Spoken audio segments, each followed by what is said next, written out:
Sambhaji Maharaj was born on May 14, 1657. He was the son of the legendary Chhatrapati Shivaji Maharaj, the founder of the Maratha Empire. Sambhaji's mother, Saibai, tragically passed away when he was just 2 years old. This loss deeply affected young Sambhaji.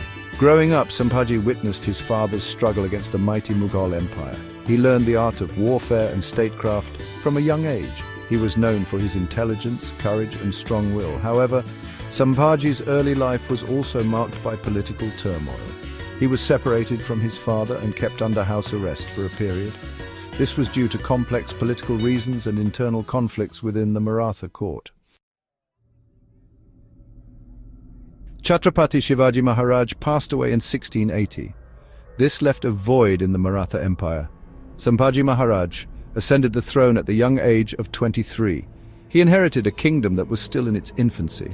The Marathas were surrounded by powerful enemies. The Mughal Emperor Aurangzeb posed the biggest threat. Aurangzeb had already set his sights on conquering the Deccan. He saw the Marathas as a major obstacle in his path. Sambhaji Maharaj knew he had to prepare for a massive Mughal invasion. Besides the Mughals, Sambhaji also faced challenges from other regional powers. These included the Portuguese, the Siddhis of Janjira, and some neighboring kingdoms. Sambhaji had to use all his diplomatic skills and military prowess to navigate these complex geopolitical situations. Aurangzeb launched a full-scale invasion of the Deccan in the early 1680s. He brought with him a massive army, determined to crush the Marathas once and for all. Sambhaji Maharaj, however, was ready to meet the challenge. Sambhaji knew that he could not defeat the Mughals in a direct confrontation.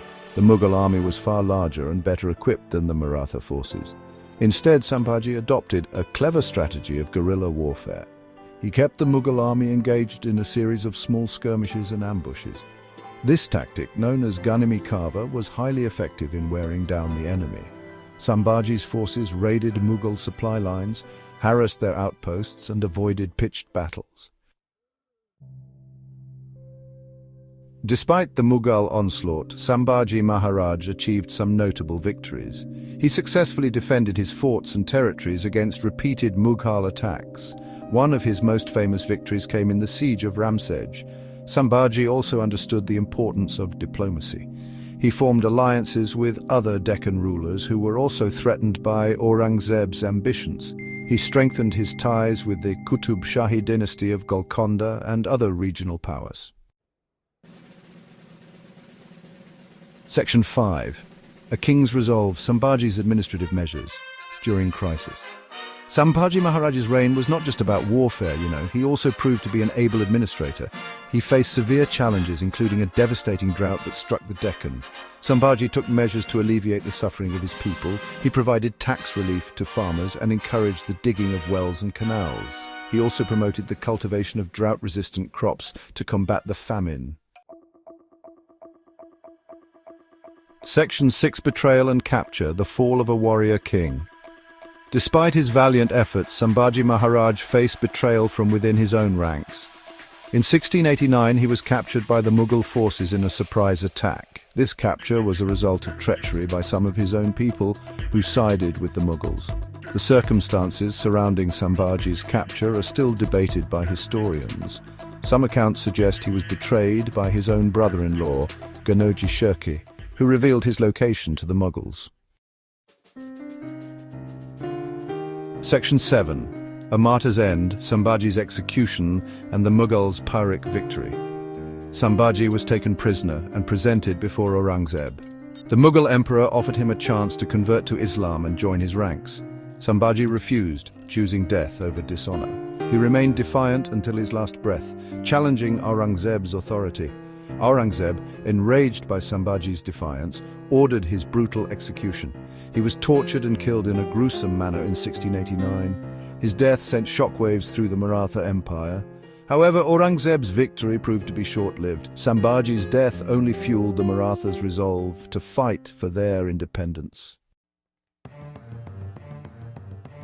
Section 8. The Pen and the Sword, Sambhaji's Literary Legacy.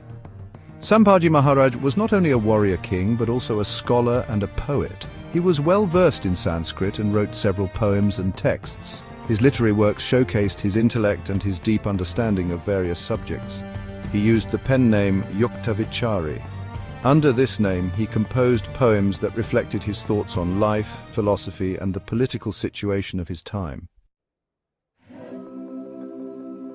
Section 9, The Legacy of a Lion, Sambhaji's Enduring Impact on the Maratha Empire. Chhatrapati Sambhaji Maharaj's reign, though relatively short, left an indelible mark on the history of the Maratha Empire.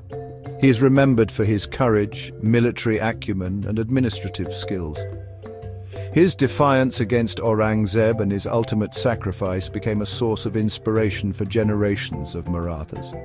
His death, far from breaking the Maratha spirit, ignited a fire that would eventually consume the Mughal Empire. Sambhaji's son, Rajaram I, succeeded him and continued the fight against the Mughals.